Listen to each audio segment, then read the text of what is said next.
Hey guys, welcome to this week's show. I should have recorded the last 20 minutes of Lucas and I debating something, but I didn't. We'll get there. we will get there. We will get there because it is a show in the future, or a series of shows in the future. Yeah, series. I'm just gonna drop one thing. I'm gonna drop it here on the front end. We didn't do a show last week. And because of that, something that happened in the pro community that I'm a part of. I just want to make a real quick note. Rest in peace to the legacy of Jay Leach. He was a really good dude. He passed away in a car accident last week. CA, we did a really, in my opinion, tasteful honoring of Jay. Jay was a wrestler, Union County, I believe, or Rockdale. He knows Robert Klein and some of that crew. Yeah, just wanted to real quick. His wife is amazing. We love her. Just a quick shout out to Jay Leach. Love that dude. So wanted to throw that out there because we didn't get a chance to do it last week. Jason, thank you for letting me have that moment to do that. Now we can move. And sorry to hear of that situation. That is it's very unfortunate. Well, genuinely one of the purest dudes I've ever met in the wrestling community. No cap in my rap. Was pure, always smiling, always bubbly. So it's a shame that we won't be seeing him around. But he will still be there with us, obviously in spirit. Just wanted to say that real fast. So we begin. Obviously, we had things going on in the United States and so on and so forth. But, you know, really the biggest show in town happened over in Amman, Jordan.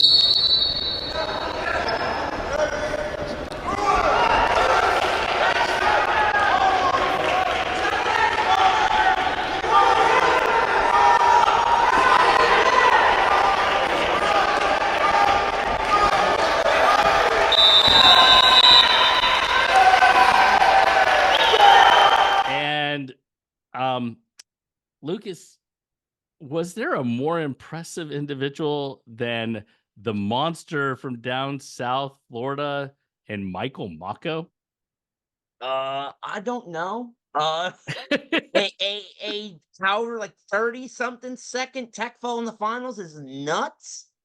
I don't know what you want me to say. I mean, I've said it since I first watched them, and we've had this conversation. It's a very weird time to be in the Southeast because, in my opinion, we have 2 or 3 of the greatest heavyweights I've ever seen with my own 2 eyes. Michael Mocco is one of the greatest heavyweights I've seen with my own eyes. Like that, you really have to say that. Like at this moment, his dad might take exception to that, but I never watched him with my own eyes. Mr. Mocco, he's got a Fat and Scrappy shirt. I would never. Let's not do that. I would rather not get murdered by Mr. Mocco. But at any rate, his son is a anomaly. That's the only word I have for him. An anomaly. He doesn't make sense. Well, and I'll tell you the thing that so we've watched him over a series of years now get better and better and better.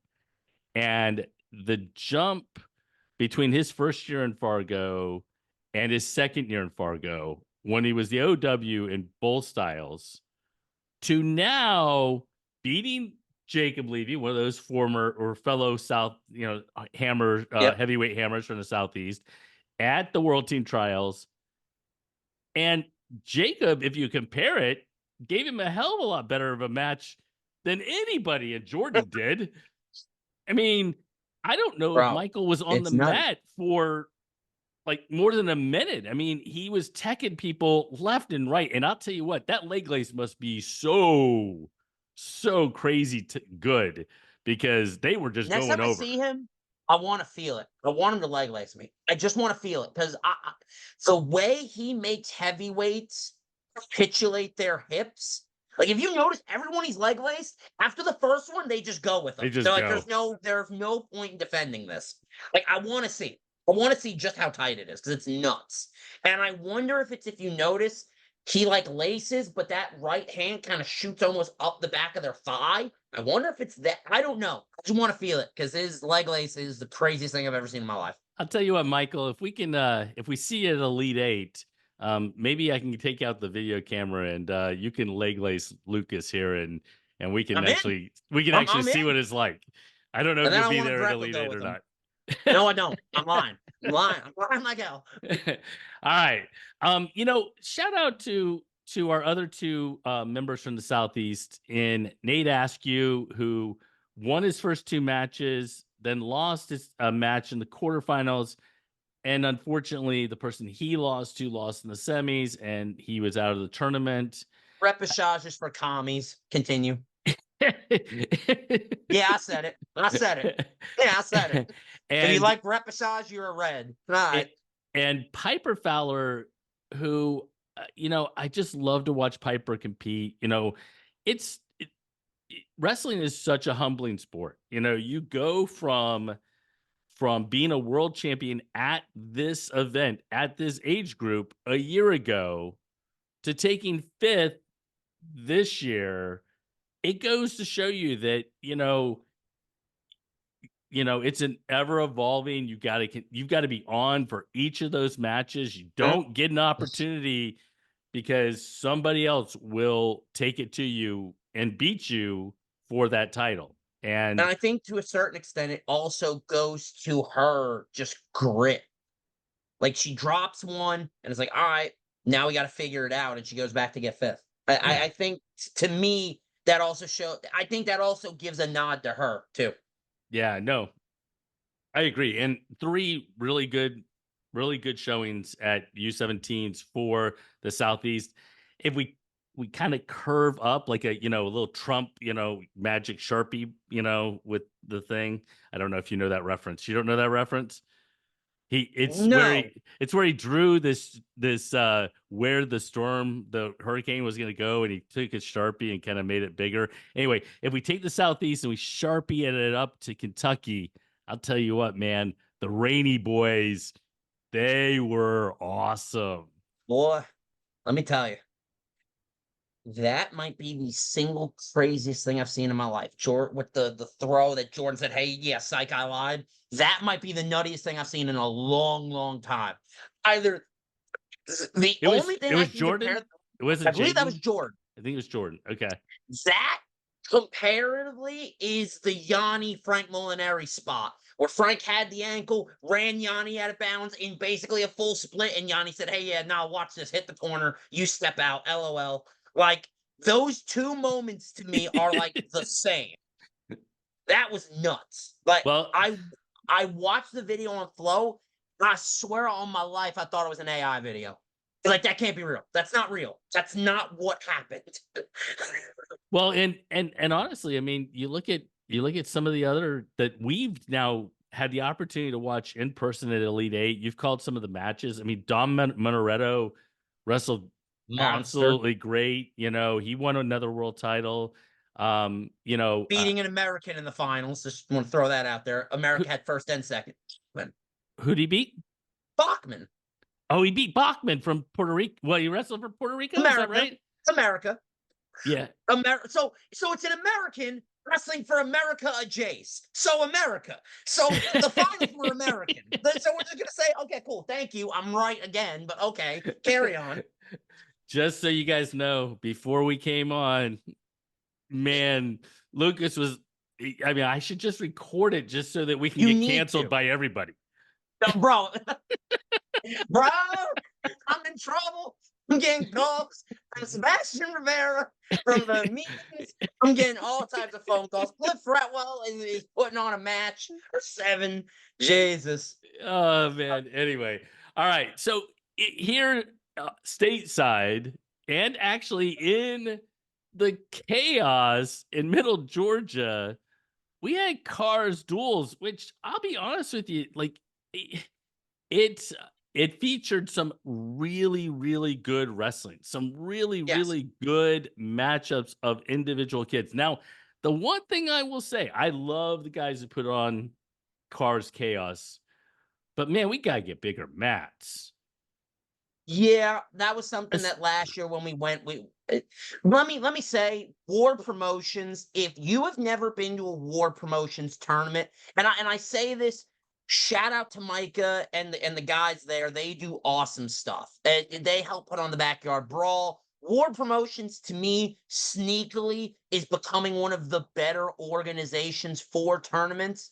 Um, I and they agree. sh- the, I that is something that I've said to them before. Is, hey, like, or we need spacers. We need something just Well, and for the especially sake of, with the new rules, where especially, yeah, I mean, they were so close together, and the circles were so small. It was possible for you to have your limb in one and your limb in another yeah, circle, and I mean, that's got to be, with the new rules, that's got to be a consideration. We need some more space. Even for if it sure. means going smaller mats, or even if and not smaller mats, even if it means going fewer mats. Yeah, and war usually runs really quick, so I don't think necessarily taking a mat. And I say that, and I'm gonna get phone calls later. What are you talking? They're wrong. Whatever. I don't think taking a mat or two away is really losing that much because war is efficient. The one thing I'll give war is I've never had an issue with them efficiency wise. They are really on their game when it comes to, hey, you're going to wrestle this, and this time. And then their re-bracketing really isn't even that long. They're usually pretty quick on that too. So I have no issue with war, but I agree with you there. We just a little, like just one little thing. So Excuse me. we have seen the 3-point takedown in many instances Yes. before this weekend. Although it's felt like it's been part of wrestling now for a long time. Although no high school matches have wrestled with 3-point takedowns to this point. So no high Did school Super 32. I was like, Super 32 did. I'm sorry, in Yeah. season tournaments. So well, we had Elite Eight last year. We had, Yes, there's been a we had couple. Just there. No, we've had high school wrestling, but not within the season. So yeah. one of the things that's Some interesting is, especially like in the Noah Ninninger, um, Logan Paradise. Paradise match, right?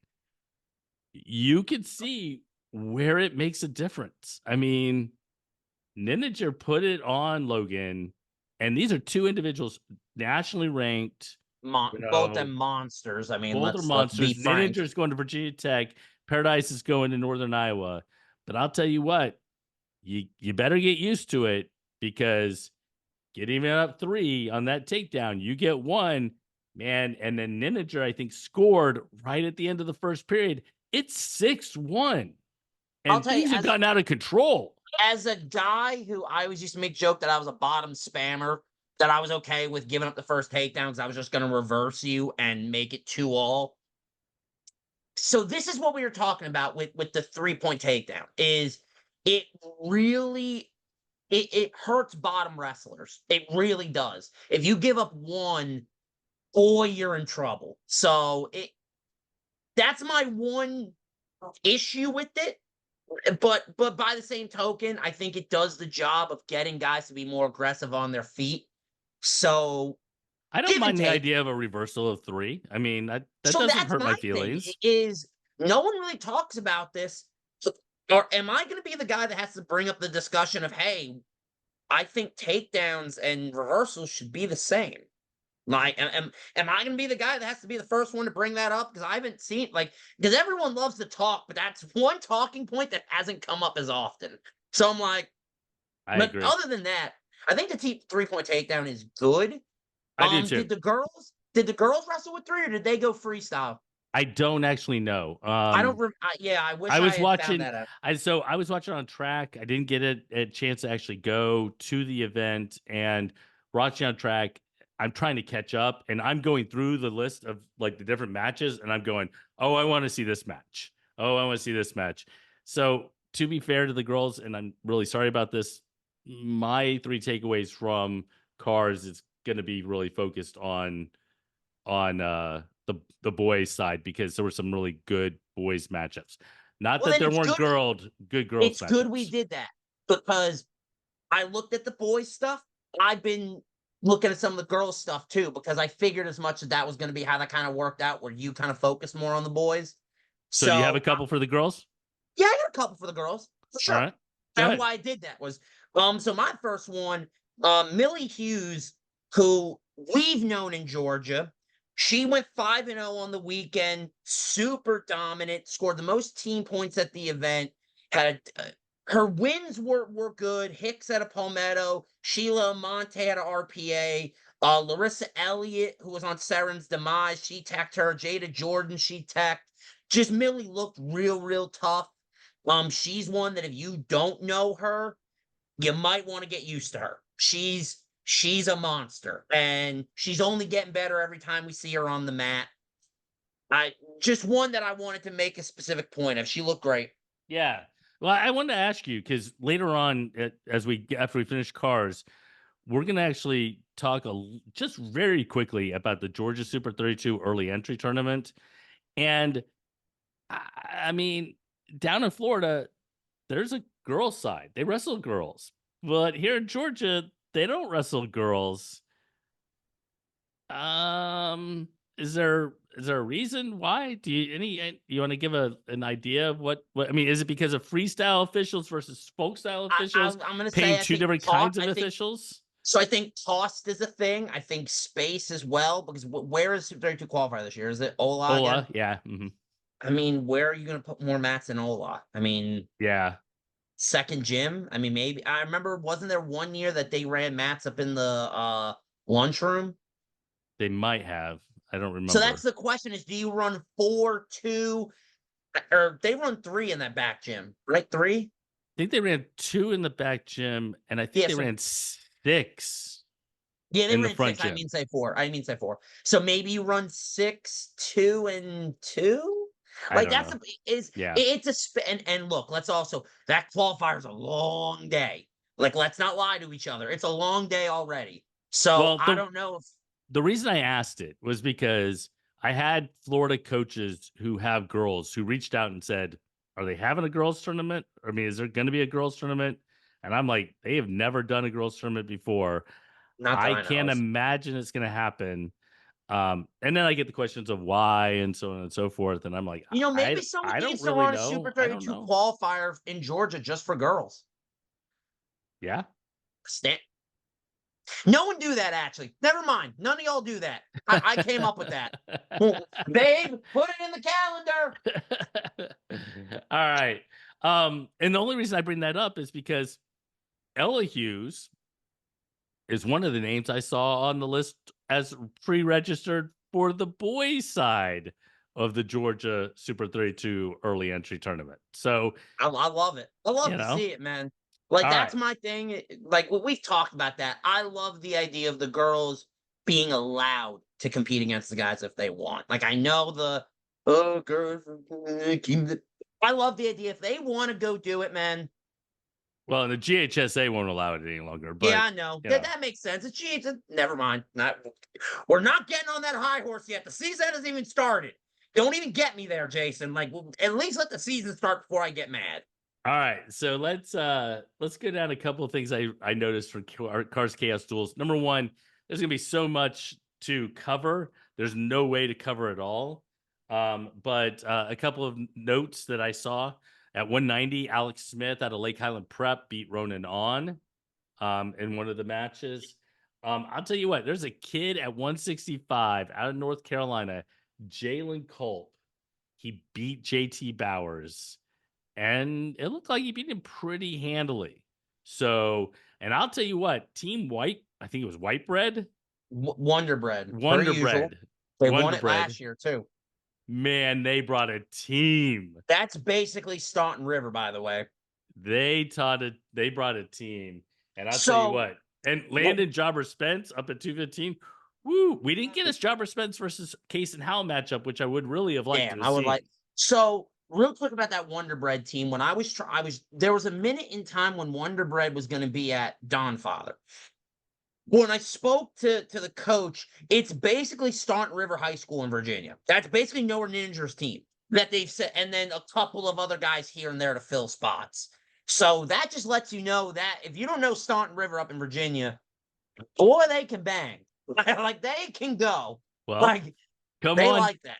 come on down to the knockout this year, where you'll get to see Staunton River, Tuttle, Oklahoma, I'm excited. Blackwell, Oklahoma, The Woodlands out of Texas. Camden is back from And Georgia. best of all, I'm pretty sure you'll be seeing Scrappy back at the knockout this year. All right. That I'm would be pretty good. sure. I've been talking to the wifey boo about it. I'm pretty sure we'll be seeing You that. know, we'll see 4 D1 duels there, right?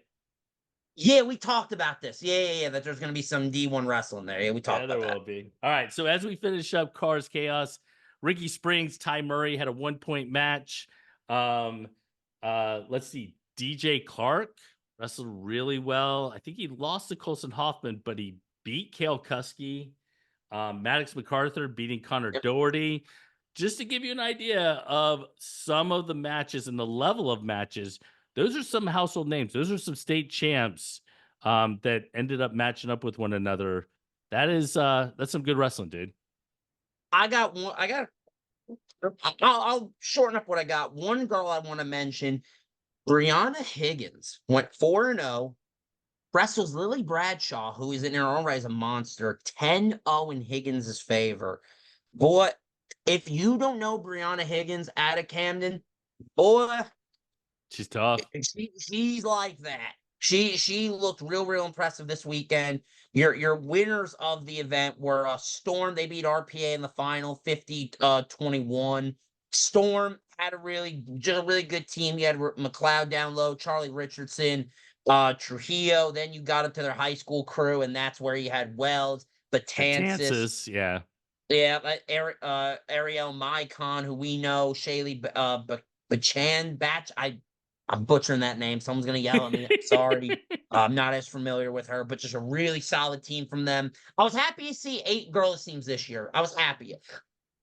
I would like to get Scrappy back down there next year. I would. I hope so. Yeah, like I was saying, otherwise, just a really good weekend of wrestling.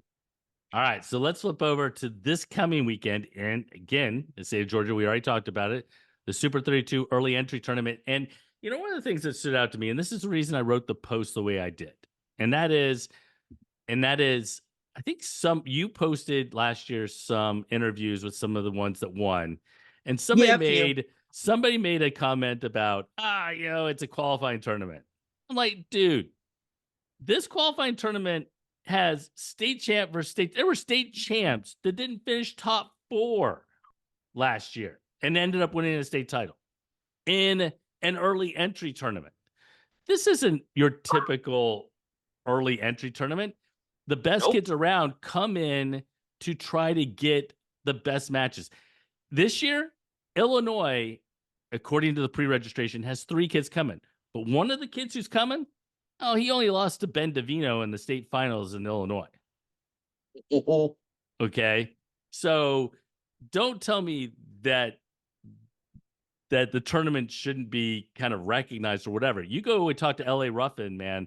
LA will give you a rundown of how good this tournament has been for a long time.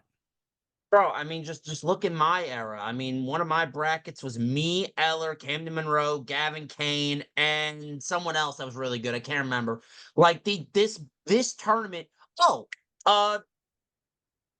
dude at Eastside, South Carolina. I'm gonna lose my mind. Jordy White. Like that was a single bracket. Was Jordy out of Eastside? Might not have. Might have been a South Carolina. Oh no, he wasn't Eastside. I'm thinking of the Augustines. Jordy White Yeah, I was thinking else. you might in your bracket might have been like a Ben No, Augustine or something like that, right? no. It was Jordy White because I beat him 3-1 in the quarters. Oh, okay. It was Jordy White. But Okay. I just forgot what school he went to. But at any rate, this tournament has been awesome for years. Yep. So if we look at, and I posted this on scwrestle.com, you can look at a quick rundown. I broke down as many state placers, state champs, and everything else that I could. If you look at this year, 113 has 7 state champs that are pre-registered, and 138 might have more state champs than that. So 138 to me is looking absolutely insane. Yeah, 138. I'll tell you what, you've got Bradley Williams, Bentley Sly, Connor Budin, Colson Hoffman, Maddox MacArthur, Connor Doherty, Thomas Silva, who I talked about from Illinois. And those are just the ones who were state champs or in the state finals last year. You also have Carter Brickley was in the state finals last year for Georgia and others, man. I mean, that's a great weight class. Bro, I'm looking at a local tournament. I'm using the word local just as a term. No one get mad at me. But and you got Rowdy Duck, who is outside of placement of a seeded of this. Like he's probably not a top 8 seed. That's all you got to say for a Georgia tournament. That's nuts. That is nuts. You're Like, right. The one thing as I was writing this up that stood out to me was the number of Louisiana kids, and specifically Jesuit out of Louisiana. You got, I I think, love seeing it. Bodie Harris. I mean, if you've not watched Alex Rosas of Louisiana wrestle at 120, that Boy, kid he is a tough. Boy, stud. he like that. That kid That is a kid is cold. stud. That kid's cold for sure. So, and then this is what we kind of expect, right? We expect between what 13, 6 and 13 up to maybe 44, 50, 57 ish, right? You're going to have a lot of kids. I mean, brackets that are the size in the 40s, 50s, right around there. And then as you get a little bit higher, right? Obviously, we have a lot of football players who probably are, they're playing football. Wrestlers who are playing football now. We don't see as much depth up at the higher weight classes. So, Yeah, but I mean, even in some of those upper weight classes, I mean, like let's take a look at 175 for a minute. You got 3 state champs in there with Kirk Truding and Colt Campbell. Then you got some Georgia boys, Steele Brown out of Georgia. Let me just say one thing about Steele Brown. That kid, every time I've seen him wrestle, has gotten better and better. He's someone to watch this year as a dark horse, as a whole, like just as a hey, a kid that might hit a national radar or two by the end of the year. Steele Brown to me is in that discussion. Toasting right, like 175, probably smaller numbers, but by no means a lesser bracket by any stretch of the imagination. well, and yeah, I mean, I think all you have to do is look back to 215 last year, and you had kids who ended up winning state titles at 215 pounds who didn't make the finals at this tournament last year. So, Yep. I mean, that's something to keep in mind as well. So, are you going to be able to be there? What's Do the you know? date on it? Saturday, This 31st. might be. Might. Put a pin in it. I might. I know I have a booking at a show earlier in the day, so I might slide on down, but I'll be at a OSWA in Cornelia earlier in the day, so might be a little rough because I know Cornelia is not the closest thing to Olaf, but No, not we'll not. see. I might pop out, make an appearance, depending. I might, because I want to see some of these matchups happen. Yeah, no doubt. All right. So, as we wrap up this week's show, one of the things that Lucas and I were alluding to at the very beginning of this. We get to stir the pot once again. So, we've designed a series called, and I'm doing this in Florida and in Alabama as well. I'm reaching out to Jake Elkins in the state of Alabama. He's going to help me. He's runs Ironclad. He's going to help me run down this for the state of Alabama. Brant Parsons and Dan Ward down in the state of Florida. And yours truly, Scrappy, or Mr. Fat. I'm not sure which one we want to call him. I'm down like 12 pounds. All right, we're gonna break down the y'all state thought I of. was playing when I said, "Hey, I'm gonna say something real quick." Y'all open tournaments this college season? You better watch yourself. I'm just gonna leave that out there. Oh, by the way, NFC. Whenever you bring a wrestling title that's higher than 145, let your boy know, please. But we'll leave that for future reference and not alluding too much. Sorry, but as you were saying, good sir. No, you're good. You're good. So what we're gonna do is we're going to debate the top 25 wrestlers of the last 25 years. So year 2000 to 2024, 25 seasons. So if someone wrestled in the state of Georgia between 2000 and 2024, they had to have wrestled in the state tournament, like the high school state tournament. So, I mean, as much as you might want to include like a Nate Askew or a Gabe Arnold or someone along those lines, Neither one of them, I don't think, wrestled in the state of Georgia, even though Well, they might be Georgia wrestlers. I'm pretty sure Arnold wrestled Gisa one year. Or am I thinking Tyler Lillard? I know one of them did. Then really, at this point in time, we are going to pretty much I'm focus just in saying, it's on GH. You had to who. wrestle in the GHSA tournament. So who would be a top 25 if, and what we're going to do is the rules are, number one, Lucas, you can't include yourself, right? Number Let's make that clear. two, I'd be on this list, but continue. Let's let that be he known. might be on this list. He and I might have to debate that anyway. Yeah, because we're depending on where you put me, you and me are gonna throw hands, but we'll cross that bridge when we get there. Number two, number two is oh, what was I gonna say? Let's see, you have to be on the list, you have to have wrestled, or you don't get to participate. I don't remember what I was gonna say. I think that was it. I think that was the main our college and international matters. Yeah, so it's yeah, not yeah. just based on your Thank high you. school career. That is That's right. the other thing. So I'm gonna make a point about me. If you are currently wrestling, As he would, right? I am making this for me. If the sun ate the earth today, so what you could do in the future doesn't matter. So I'm going to use the example we talked about earlier. Caleb Henson, NCAA national champion. If there's a world where he doesn't qualify again for whatever reason, I don't know, he picks up knitting. I don't know.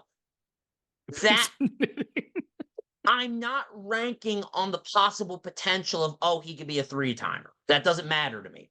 It matters of what they did as of that day. But he is the first ever and only ever Georgia NCAA Division I champ. The point I'm making is if you're currently wrestling and you're in high school, and let's say you're a three-timer going on 4, that doesn't matter to me. I look at you as a three-timer. I look at Caleb Henson as a one-time NCAA champion. I just want to make that point. Yeah, I think that's fair.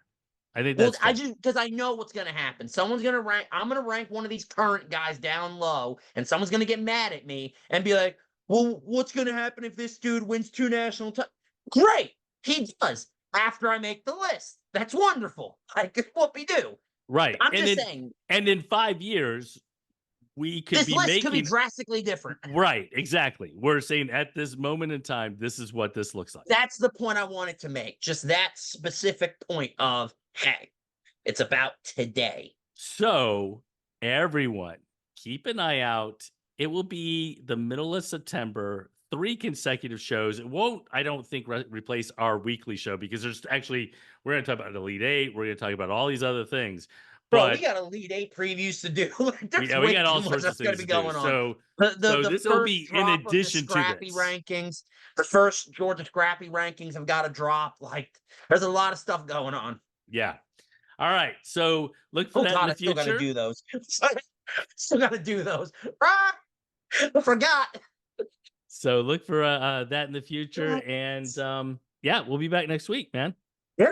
Excited. I will say this top 25 individuals has been a list I've wanted to do. I'm very interested to see your placement of some people. Yeah, it'll be fun. Not just me, by the way. Like I want to make that clear, ladies and gentlemen. There are people I want to see where he ranks other than me, but I'm curious on that. I'm not gonna rank you. I'm not. No, I don't think it would be the. So a blanket. You can't rank the co-hosts. Okay, that's cool. Right. I'm with that. Yeah, we'll let the people decide. Yeah, well actually, I'm glad you said that because I'm thinking about posting a link on the Facebook page and the website with a survey that says you can rank, and I'll give you a list of everybody, rank 10 of them. What would be your order? And we'll get a fans vote. We'll get a fans vote and our own votes. And I think if we do this right, because we're going to do a series of these, that last video should be our top 10.